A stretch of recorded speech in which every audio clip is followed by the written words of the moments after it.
Boa noite, queridos. Espero que todos se encontrem bem neste domingo. É muito bom estar aqui com vocês. Vamos aguardar o pessoal começar a entrar. Boa noite, Juliana. Boa noite, Giovana. Boa noite, Vanessa, a Marielle, a Lucimara, a Paty, o Anthony, a Clarice. Boa noite, Miriam. Boa noite a todos vocês que estão aqui conosco hoje. E vários de vocês, praticamente todos os domingos, estão aqui conosco às 20 horas. Reforço que é sempre importante ver vocês, mesmo que a gente veja só o nomezinho de vocês aparecendo aqui na nossa tela, é importante saber que vocês estão aí do outro lado, vibrando, acompanhando e refletindo junto conosco. Porque esse evangelho, ele não é só meu, só da Emília, é o evangelho da associação e o evangelho de vocês, o evangelho de todos nós que a gente faz junto. Boa noite a Jocelina, saudades, Jo. Boa noite, Pedro Paulo, boa noite, Marlete, um beijo. A gente está com o pessoal de Brusque aqui nos acompanhando hoje também, de Blumenau. Deixa eu colocar a nossa convidada aqui na tela, só peço para vocês um segundo.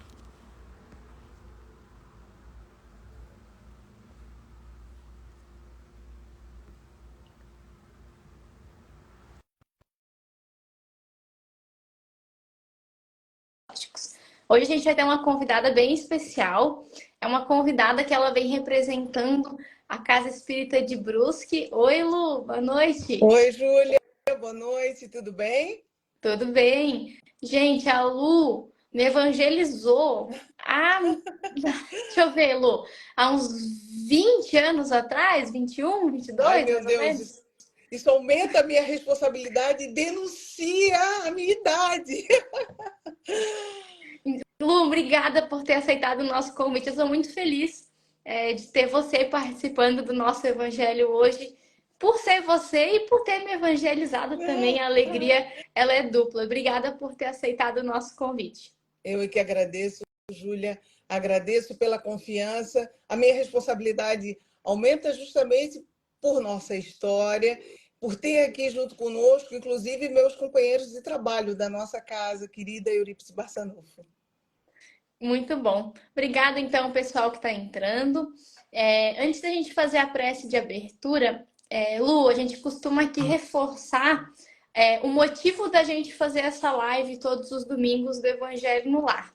Esse momento aqui, esses 30 minutinhos, eles são bem importantes, mas o mais importante ainda é que vocês que nos assistem aqui e gostam de participar conosco, que vocês repliquem o Evangelho no Lar na casa de vocês, com os familiares de vocês, e se não for o caso, mesmo sozinhos, porque sozinho a gente nunca tá. Então, a gente trouxe o modelo que Jesus nos ensinou, a gente realiza ele aqui e a gente convida vocês a também terem este momento num outro horário na casa de vocês. O modelo que Jesus nos ensinou é fazendo uma prece de abertura para começar o trabalho, faz uma leitura de uma obra edificante, aqui a gente usa o Evangelho segundo o Espiritismo, depois tece um comentário, faz uma dúvida, uma pergunta, às vezes comenta algo que viveu naquela semana que tem a ver com o tema, e aí depois faz a prece de encerramento. É um momento que ele é breve, né, Lu? Não adianta fazer o Evangelho no Lar com 1 hora de duração, pensando que quanto mais extenso, melhor. Não, é um momento que ele é breve e a espiritualidade amiga, ela vai até o nosso lar trabalhar junto conosco nesse momento.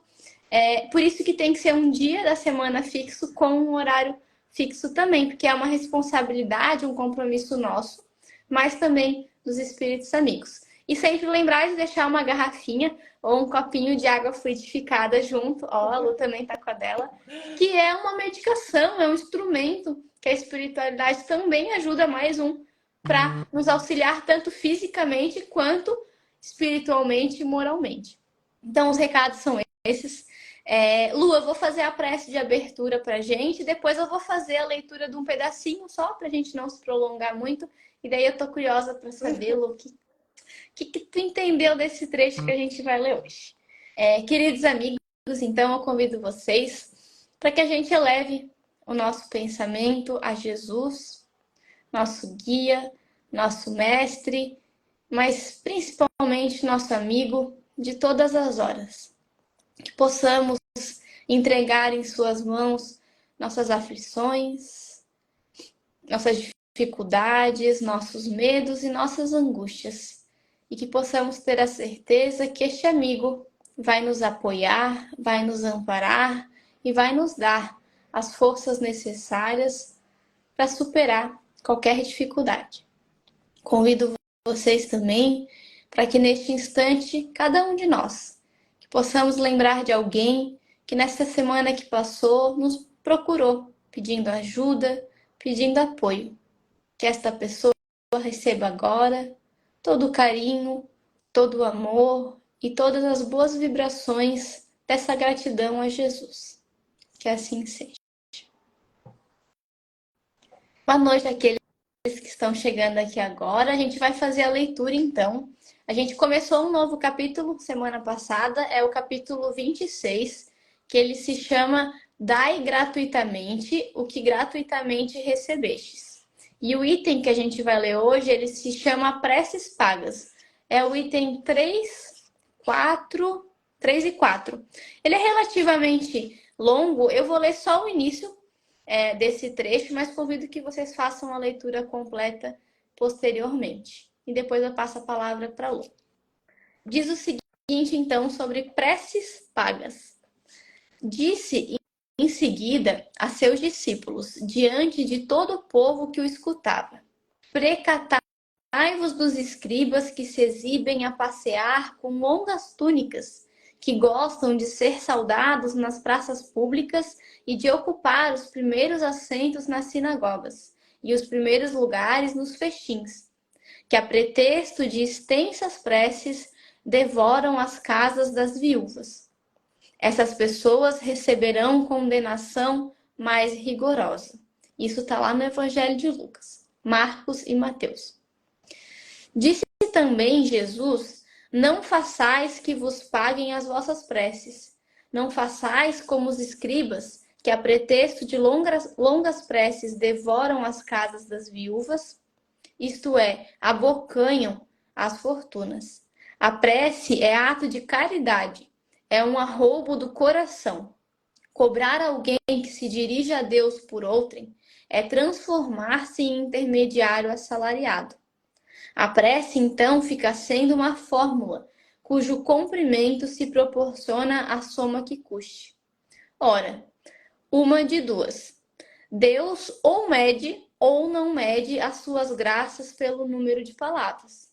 Se estas forem necessárias em grande número, por que dizê-las poucas ou quase nenhumas por aquele que não pode pagar?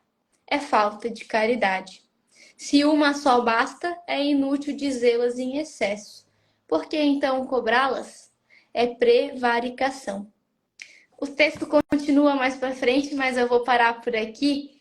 Lu, é um tema um pouco diferente do que a gente está acostumado a discutir, a falar aqui no Evangelho, eu pelo menos acho, mas é um tema que é importante a gente refletir, né? E ver o que tem de interpretação aqui por trás. O que você gostaria de compartilhar conosco? Júlia, me chama a atenção nesses itens do Evangelho que se pode deduzir, a partir da interpretação, duas questões a respeito da prece. A prece como caridade e a prece como meio de vida, né? E para começar, na hora que tu falou preces pagas, refletindo, lendo o texto, se eu soubesse cantar, eu cantaria uma música que acho divina, maravilhosa, de Tim e Vanessa, chamada A Prece. Mas tomo a liberdade de recitar a letra aqui, que fala: o pai nunca dá uma pedra ao filho que pede pão. É Jesus quem nos ensina o recurso da oração. Pai nosso que estás no céu, abençoa o meu coração, que eu aprenda a ser melhor e amar o meu irmão. Ora, se a música nos diz que o pai nunca dá a pedra a um filho que pede um pão, qualquer filho que peça um pão, Ele está pronto a socorrer. Acontece que no nosso equívoco, muitos de nós achamos indignos até, ouvimos o Pai como algo além do nosso alcance, e é preciso então que a gente terceirize a prece, solicitando ao outrem que rogue a Deus por nós, por mim, por ti, por qualquer um. Então, essa música vem dizer muito a respeito de preces pagas ou não. Ela vem dizer de uma vivência com Jesus em Deus. Porque Jesus nos ensinou a forma de fazer a prece, né? É de abrir o coração e se dirigir direto ao Pai. Não precisa do intermediário. Nós acabamos solicitando a um intermediário por não entender que o Pai é por nós. Então, o Evangelho segundo o Espiritismo vem nos mostrar isso. A prece é caridade. Por isso, então, infiro do que foi lido que prece pode ser caridade ou prece pode ser meio de vida. Meio de vida, como aqueles que andavam com túnicas longas, sentavam à frente, tinham toda uma postura e toda uma cena, né, daqueles que estavam com Deus e que poderiam então interferir por todos. Por isso pagava-se a eles, porque eles certamente deveriam estar mais próximos do Pai, sem saber que todos nós somos filho dele e estamos próximos, né? Então, a prece não precisa ser um meio de vida. Interceder junto a Deus não pode, não deve ser meio de vida para ninguém, porque Deus é por todos nós indistintamente. É isso mesmo, Lu. Às vezes a gente esquece o quão próximo de Deus, de nós Deus está, né? A gente coloca Deus distante de nós, na forma como a gente vive, às vezes na nossa forma de pensar aqui com as coisas da matéria. Mas Deus, que nem você falou, Ele é por nós. Ele está sempre intercedendo a favor de nós, né? Então a gente não precisa de ninguém intercedendo por Com nós no nosso certeza. relacionamento com Ele. E Lu, uma coisa que eu pensei lendo esse texto é que a gente busca facilidade, né? O ser humano ele sempre busca o caminho mais fácil, né? É natural da gente ainda, mas a gente já quer ser diferente, né? Mas é muito mais fácil, né, Lu, eu pagar para alguém, ou às vezes, gente, não é nem pagar. Talvez a gente não pague mais alguém para orar por nós, mas a gente coloca a responsabilidade na mão de outras pessoas, seja um parente, um amigo, seja na casa espírita, né? A gente coloca essa responsabilidade da oração, da intervenção, da nosso relacionamento com Deus na mão de outras pessoas. Claro, né, que um amigo pode orar em favor do outro, deve, né? É caridade, Lu. Mas a gente sempre tem a nossa responsabilidade nesse. O que é orar, né, Lu? Acho que também é importante a gente falar isso. Orar é a gente Isso. conversar com Deus. É a gente se Sim. relacionar com Deus, né?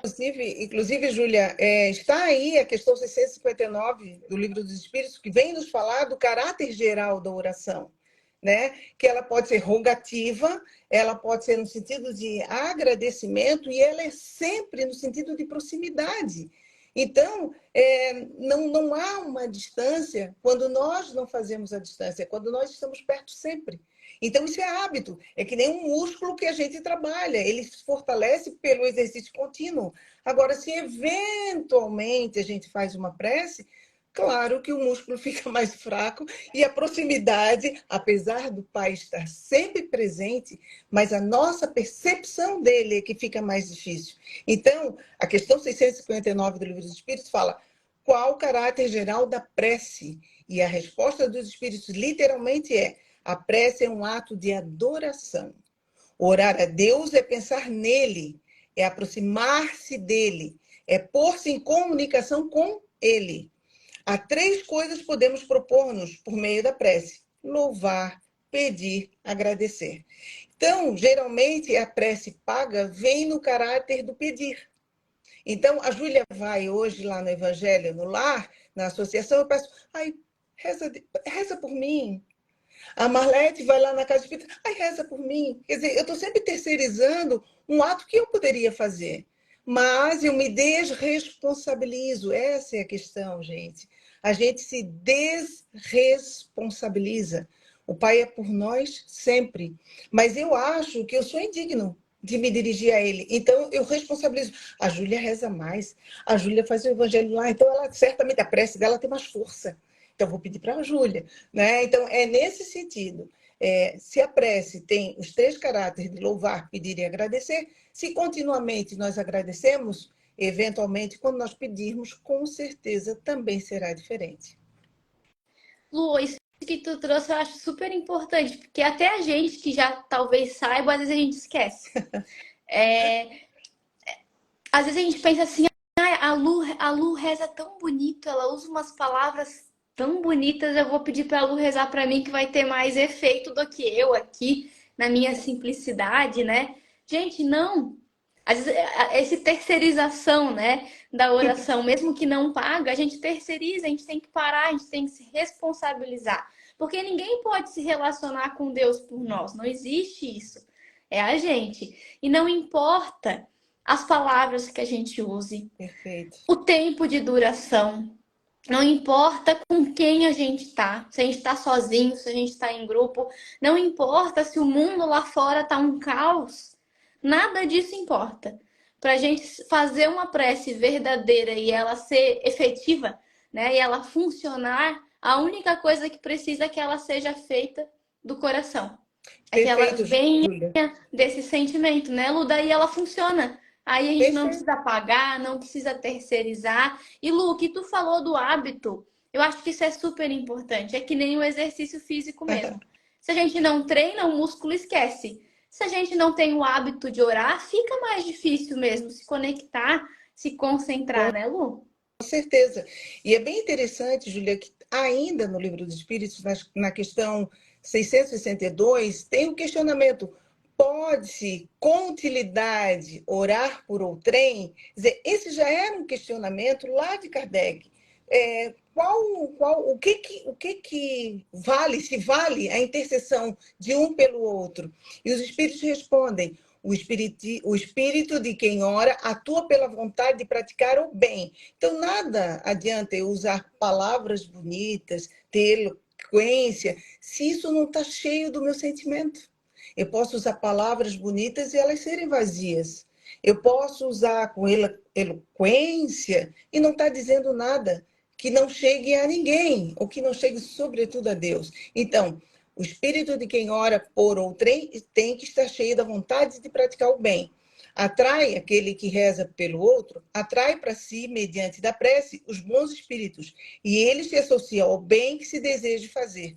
E Kardec faz uma observação um pouco extensa, eu só vou, um pouco extensa não, um comentário, mas o final da observação dele é perfeita. Ele fala, tudo a dos lábios não vale. Então, pode ter um monte de palavra bonita, uma entonação de voz, uma música ao fundo, mas se ela for só dos lábios, ela não vale. Então, imagina pagar por alguém que nem tem vínculo conosco. Né? Eu pago para alguém que vai em algum lugar fazer uma prece por mim. Essa pessoa não tem vínculo comigo. Como que a intercessão dela vai valer por mim, uma vez que ela sequer me conhece? Então, o coração dela está vazio de quem sou eu. Né? Então, a intercessão é sempre válida quando tem sentimento. Importante essa lembrança, Lu. E às vezes, né, gente, a gente não consegue ainda ter um sentimento por determinada pessoa, um inimigo, alguém que a gente ainda tá com dificuldade. A gente tem que pedir, rezar pedindo ajuda para isso. Mas nem sempre a gente já vai conseguir, né, Lu, aquele sentimento de amor, mas é um hábito, que nem a Lu disse. É Verdade. oração através de oração que a gente vai construindo essa base para um dia talvez conseguir perdoar, conseguir auxiliar melhor.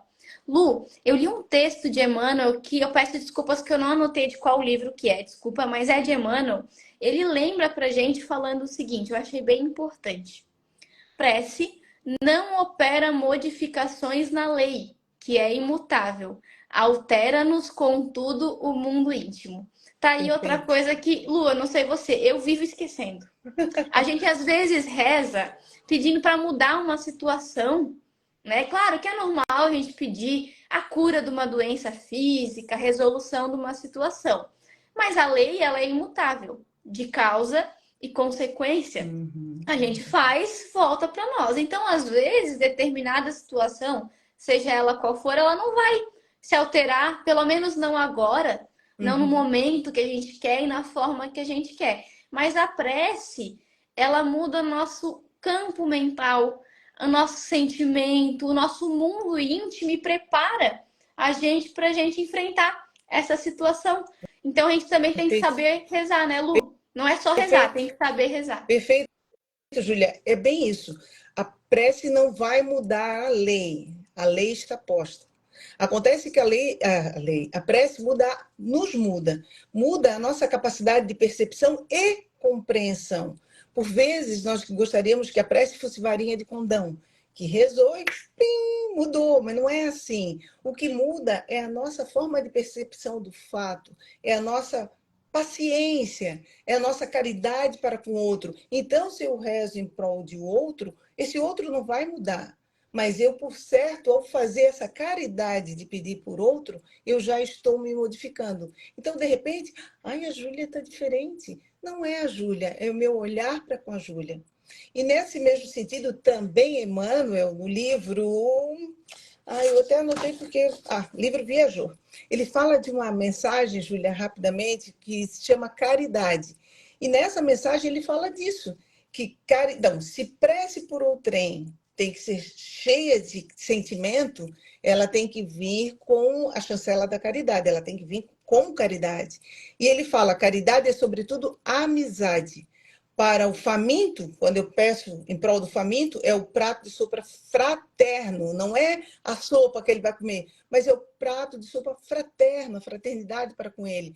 Para o triste, a palavra consoladora, para o mal, a paciência com que em que nos compete auxiliá-lo. Então, e aí vai, ela é bem grande essa mensagem, mas sugiro, tá? Fica aqui uma lição para casa, uma lição para o final do domingo. Nós lermos a mensagem Caridade de Emmanuel, do livro Viajou. E ele vai citando exatamente o que a Júlia falou. Como a prece, a caridade, então, a prece feita por caridade e amor, se coloca em cada circunstância, na fome, na impaciência, diante dos inimigos, diante das tristezas da vida, como essa prece pode vir nos auxiliar? Com caridade, né? Sempre, esse é o desafio, né, Lu? Com Lu, certeza. eu li há muito tempo atrás uma historinha, quando eu estava na biblioteca da Casa Espírita esperando alguém, enfim, fazer o empréstimo do livro, a gente pega um livrinho e fica lendo, né? Essas são as melhores leituras. Eu abri e li, só, deu tempo de ler só essa historinha, e eu lembro dela até hoje, e faz muito sentido com o tema das preces pagas, desse tema como um todo. Eu vou pedir licença para contar essa história bem rapidinho. Esse eu anotei. A história está no livro Contos desta e de Outra Vida, capítulo 13, e também está no livro Não é no Caminho de Jesus, está em dois livros, mas está no Contos desta e de Outra Vida, capítulo 13. A história é assim, ó. Tava lá Simão Pedro, cansado, na beira de um lago, depois de 20 dias junto do povo, fazendo trabalho de caridade. Ele tinha ele banhara feridentos, ele alimentou mulher e crianças, e em vez de receber a aprovação do povo, ele foi insultado. Ali, olha, foi difícil para ele esses 20 dias. E depois ele estava cansado e foi ali para a beira do lago ficar triste. Ele foi com a tristeza dele para a beira do lago. Ele tentou se esconder um pouquinho, mas ele se sentia procurado. Tinha alguém ali com ele. Era quem? Era Jesus. Como sempre, né? Pedro com as suas inquietações, assim como nós temos. Jesus chegou junto de Pedro, sentou do ladinho dele e falou assim, ó. Que fazes, Pedro? E aí Pedro respondeu, eu tô aqui pensando, mestre. E aí Jesus perguntou se ele estava triste. Ele disse que sim. E daí ele contou o porquê. Sinto-me desditoso. Em nome do amor que me ensinas, eu alivio os enfermos, ajudo os necessitados, entretanto, injuriam-me. Dizem por aí que eu furto, que eu exploro a confiança do povo. Ainda ontem eu distribuía os mantos que nos foram cedidos e alguém disse que eu roubei a maior parte desses mantos. Estou exausto, mestre. 20 dias de multidão pesam mais que 20 anos no serviço da barca, porque ele era pescador. Uhum. E aí Jesus veio com certeza com uma lição, né, Lu? Jesus disse assim, Pedro, que destes aos necessitados nestes últimos 20 dias? E aí Pedro respondeu, moedas, túnicas, mantos, remédios, trigo, peixe. E de onde chegaram as moedas, Pedro? Das mãos de Joana. E as túnicas? Da casa de Zobalã. E os mantos? Da residência de Carpo. E por aí foi. E os peixes? Da nossa pesca. E aí Jesus fala assim, e então, Pedro?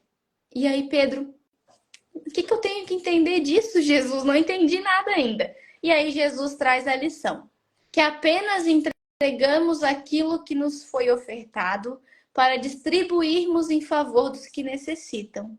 A divina bondade conjuga circunstâncias e confia-nos, de um modo ou de outro, os elementos que devamos movimentar nas obras do bem. Disseste servir em nome do amor. Sim, mestre. Recorda então que o amor não relaciona calúnias. E aí Jesus abraçou ele e finalizou. Pedro, todos os bens da vida podem ser transmitidos de sítio a sítio, de mãos em mãos. Ninguém pode dar em essência esse ou aquele patrimônio do mundo, senão o próprio Criador que nos empresta os recursos por eles gerados. E se algo podemos dar de nós, o amor é a única dádiva que podemos fazer sofrendo e renunciando por amar. Por que eu lembrei, né, Lu, dessa história com o tema? Jesus aqui ensinou para Pedro que nada é verdadeiramente nosso. O pão, o trigo, os remédios, o casaco, nada disso é nosso. Tudo isso foi emprestado por Jesus para que a gente distribuísse em favor dos próximos. Então, o que verdadeiramente a gente pode dar? É só o nosso amor. Então, com as preces, gente, é a mesma coisa. Como que eu vou vender uma prece? Como que eu vou vender algo que não é meu? A única coisa que eu posso dar é isso que a Lu trouxe, essa caridade, que é o amor em ação. Perfeito. É orar em favor de um amigo com um sentimento de amor. Isso eu posso sempre dar. Mas tudo que for, gente, tudo que não for o nosso amor, o nosso sentimento, as virtudes que a gente já conquistou, nada a gente está dando, a gente está só emprestando, porque tudo Deus nos confiou. Então, se Deus nos deu, como que eu vou vender para alguém, Lu? Uma prece, se Deus me deu isso, né? Não é certo, não é justo. Muito provavelmente, Júlia, quando alguém se coloca nessa condição de vender algo que não lhe pertence, aliás, como a gente pode se arrogar o poder de mudar a vida do outro, se a gente, por vezes, não consegue nem conosco mesmo, a nossa vida, né? Então, o grande desafio é a reforma íntima. Eu só posso ser por mim, reformar a mim mesmo. Por isso, a prece por outro, ela sempre tem que vir carregada de amor e de um ato de caridade. E esse exercício de conexão com o Pai se faz diariamente. Um bom exemplo foi o final de semana, chuva, sol. Por vezes, esse olhar de ver o Pai na chuva, que também é necessária, na nuvem, no sol entre as nuvens, quer dizer, o exercício de ver Deus em tudo. Hoje, a gente já consegue ver Deus numa flor, num animal. Chegará o dia que a gente também vai conseguir vê-lo no outro, no inimigo, aquele que nos contraria, aquele que não pensa como nós. Esse é um exercício difícil, nós ainda não conseguimos chegar lá, mas precisamos exercitar vendo ele hoje, nas coisas mínimas, que em tudo ele está. E ao fazer isso, com certeza, chegará o dia que a gente vai interceder pelo outro, sempre por amor e num ato de caridade o mais puro possível. Lu, você vê uma chuva gostosa, um vento gostoso, um sol, um mar, e pensar, obrigada, Deus, né? Também é uma oração, gente. Com É certeza. simples, Com certeza. né? Às vezes uma oração que nem a Lu trouxe é um pedido de ajuda, é um Jesus, socorro. Não tá dando, Jesus, eu não sei como lidar com isso. Às vezes é um olhar um sol e agradecer, às vezes é pedir em favor de outra pessoa. Tem várias formas. O que importa é a gente ser sincero Uhum. com Deus e E como conversar com Ele através disso. né, Lu? E conosco mesmo, né, E Júlia? Porque conosco. se a gente também não se conhece, a gente também vai achar que está num status diferente, e não é verdadeiro isso, né? Importante. Lu, tá dando o nosso tempo já do Evangelho. Eu vou ler o comentário do pessoal antes de encerrar, mas eu queria saber se você quer complementar alguma coisa, quer falar mais algo. Só dizer que as preces pagas, acho que elas fizeram boa parte da nossa história como humanidade, né? As indulgências estão aí comprovando isso em termos de história, que ainda se comete esse equívoco porque, de fato, a gente não conhece que o pai nunca dá a pedra para um filho que pede pão. Então, quando a gente não conhece o pai e acha que o único pão é o pão material, a gente sempre vai achar que precisa de um intermediário, quando, na verdade, a gente pode se dirigir diretamente a ele. É isso. Perfeito, Lu. Acho que você resumiu os nossos 30 minutos. Gente, então a tarefinha da semana, né, é essa, a gente exercitar esse pensamento que a Lu trouxe pra gente, que a gente não precisa de intermediários, que Deus é por nós. Então É, vamos exercitar a prece, a tarefa é essa, é exercitar a prece, né, Lu? com Lu, a certeza. gente teve vários comentários aqui durante toda a nossa conversa, até nem sei se eu voltei até pro início de tanto comentário que teve, acabou passando. Mas o Gilvan, ele lembrou lá no início da nossa fala que a gente não negocia com Deus. E que a gente tem que lembrar disso. Às vezes a gente mesmo, né, fica negociando. Deus, se eu conseguir esse emprego que eu tô tanto querendo, eu faço tal Perfeito. coisa. Ou se eu me ver livre dessa dificuldade, eu prometo que eu vou ser melhor. Prometo que aí minha vida vai para frente, né? A gente faz Aham. isso, gente. Mas não se negocia com Deus. Jesus nos lembrou disso. Uhum. Que mais?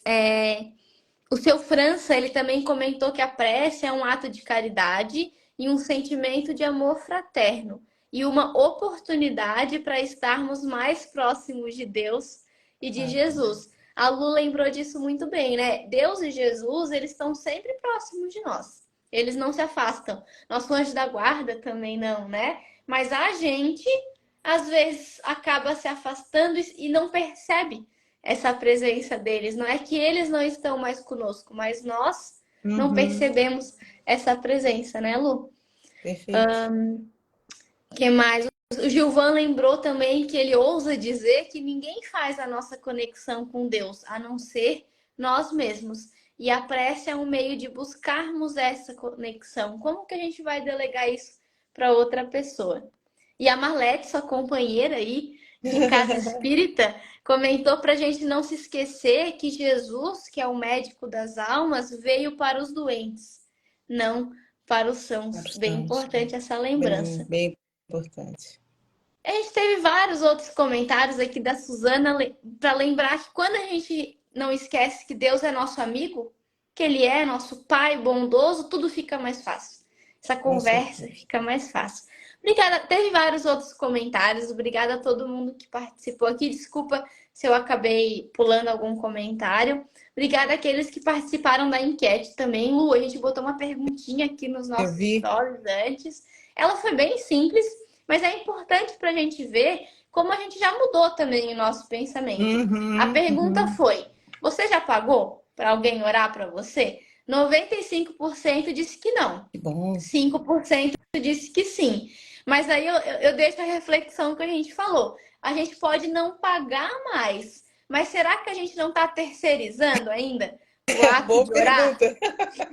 Fica mais difícil daí, né, Lu? Terceirizar, a gente terceiriza às vezes. Então, gente, vamos parar de terceirizar essa oração. Mesmo que não paga, vamos nos responsabilizar por isso. Então, obrigada mais uma vez, pessoal que participou. Lu, obrigada por ter topado o nosso convite, por ter Eu que estudado agradeço. também esse tema. Imagina, eu que Lu, agradeço. eu quero saber se você quer fazer a prece de encerramento pra gente. Posso? Porque a Pode? Fábio deixou um comentário aqui dizendo que a tua prece é bonita assim. Ela disse que é bonita Pensa na assim. responsabilidade. Ai, meu Deus. Posso fazer, sim, com prazer. Então tá. Habitualmente fecho os meus olhos, mas fica a critério de cada um, né? Pai misericordioso, que és por todos nós sempre. Perdoa-nos, se às vezes, como os filhos renitentes que somos, equivocados, terceirizamos o nosso compromisso contigo. Pedimos ao trem que interceda por nós. Fazemos preces sem sentido, vazias de sentimento.